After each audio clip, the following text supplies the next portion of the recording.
And so on the first 2 reps, he doesn't seem to have too much of a problem. But remember, the spotter's lifting that weight. And so if the spotter doesn't lift hard enough, perhaps the spotter's getting tired, then there's more weight on the 3rd rep. And on rep number 3, you can literally hear his ACL tear. 前叉的功能是连接我们的股骨和胫骨，史密斯的轨迹又是从后向前，深蹲的过程又保持躯干完全竖直。这里下蹲到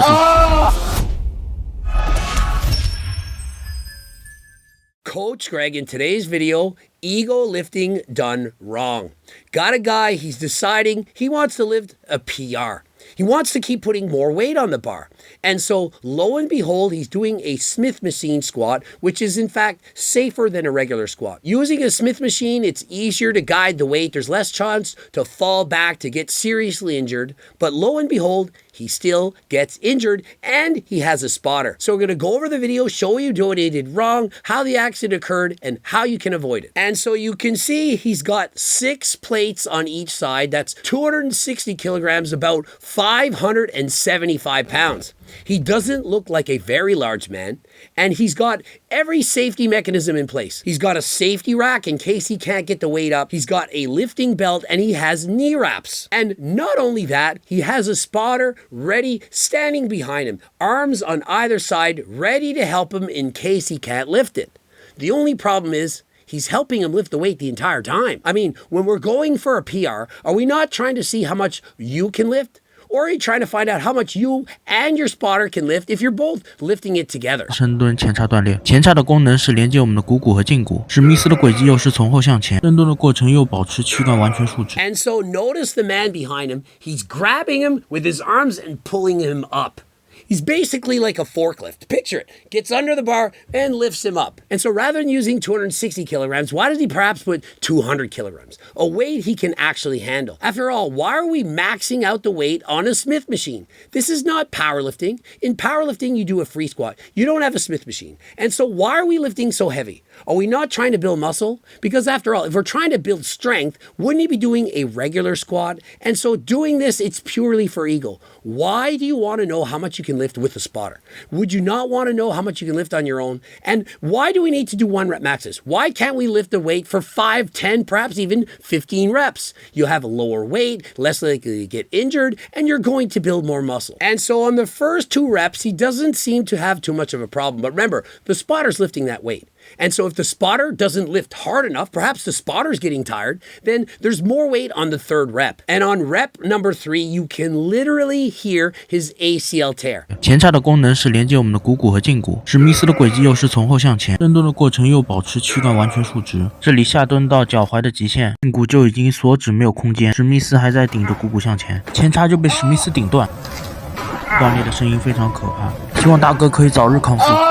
It's torn. He clearly can't get the weight up. His spotter doesn't have the strength to lift all that weight on himself. And so the weight comes crashing down. But remember, there was a safety rack in place. Imagine if he had no safety rack. Could have been crushed. Something tragic could have happened. But of course, he's got a torn ACL. It's going to be several months to rehabilitate that injury. It perhaps will never be the same ever again. And this all could have been avoided. Remember, he has knee wraps on. It's keeping his knees tight. But what that's also doing is allowing him to lift more weight. With more weight on the bar, also with the spotter behind, you're increasing your chances of injury. And so my advice, don't bother with the knee wraps and don't bother with the spotter. The spotter can stand there and be ready in case something happens. But he shouldn't be helping you lift the weight on every single rep. Just imagine you're doing the bench press. You perhaps have 100 kilograms or maybe 220 pounds. You try to do it for 10 reps. Should your spotter be helping you lift on the very first rep or watching you and only helping you on the final rep? These are called forced reps. It allows you to train harder than last time. Some exercises are easy to do forced reps and some are much harder. In the squat, it's one of the riskiest places you can use forced reps. The weight is on your back, and if it comes crushing down, how are you going to lift it up? Much easier to do forced reps on something like a preacher curl, where the bar is in front of you and you're curling up, and you have a very low risk of injury. But in the squat, if you're having a spotter help force up the weight, when you're barely able to lift it, there's a lot of weight on your back, on your neck, and it's very dangerous. And so I don't recommend you do force reps. You don't need to train this hard.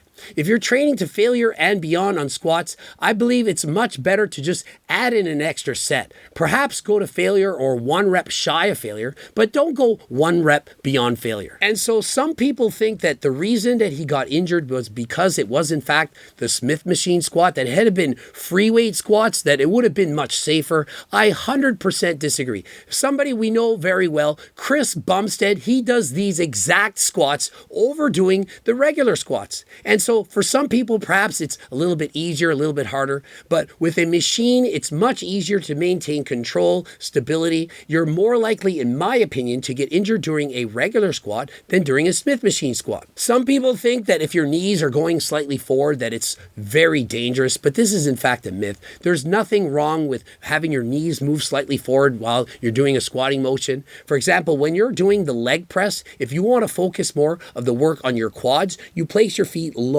on the pads. By placing your feet lower on the pads, you're engaging the quads. If you place your feet higher on the pads, you're going to get more hamstring and glute development. He could easily place his feet more forward. That would put more emphasis on his glutes and hamstrings. But if your feet are slightly further back, it's going to develop more quads. And so people saying it's the problem is with the machine is literally designed to do this. And so do you really think it's the machine's fault, or the fact that there's 6 plates on each side and it's heavier than he can handle? When you're in the gym, leave your ego at the door. It's harder to lift less weight for more reps than it is to lift really heavy weights when your partner's helping you. And so if you really want to work harder than last time, work on lightening the weight and doing more reps. It's not only safer, it's going to build more muscle.